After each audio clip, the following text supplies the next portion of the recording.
বৌমা, ও বৌমা, বেলা বাজে 7টা, কখনো ঘুমের তো উঠছো না। এটা কি তোমার বাপের বাড়ির দিন ভাই অফিস? এটা তো তোমার শ্বশুর বাড়ি। জিডি হলো কি দিয়ে না বেলা করে ঘুমের তো ওঠে। আরে মা, আমনে তো সকাল সকাল কিসকিসি করতেছেন কি লিগা? আমনে নাতিনের লিগা তো সারা রাত্র ঘুমাইতে পারি না, এত যন্ত্রণা করে। তো ভোরবেলার দিকে একটু চোখটা লাগিয়ে গেছে, এর লিগা না একটু দেরি হইছে ঘুমোর থেকে। হ্যাঁ হ্যাঁ, এত নমুনা কথা কোন লাগতো না। আমরা আবুদ্দা ফালছি না, আল্লাহ আবুদ্দা ফালে।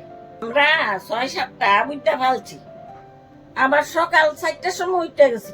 তোমার মতো লোকের মতো ঘুমাইছি না আমরা। শাশুড়ি যেন না কইছে এমনি আমরা চলছি। আরে আমরা তাই না ফোন করছি।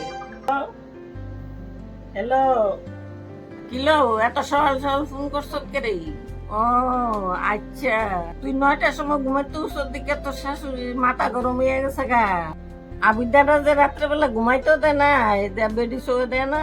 তোরে তো ফেটে লইছি আমি, আমার তো শরীরটা ফুরে, রাত্রে যে ঘুমাইতারস না, বেডির তো ফুরে না। মন ডাকো বেডির আইয়া 2টা কথা কইতাম। কে রে গো মা, মায়ের বেলায় একরকম বিচার আর বউর বেলা আর রকম বিচার। সবাই সমান সই দেখবেন। আন্নের মায়ের যেমন নাতিনের লেগে ঘুমাইতে পারে না, সেম তো আমিও এরকম হই, মায়ের লেগে ঘুমাইতে পারি না। তো বিচার করলে সবাই সমান সমান বিচার করবেন। ঠিক কইছ বৌমা, এখন থেকে বউ আর মায়া সমান সমান নজরে দেহ, এমন আর করতাম না।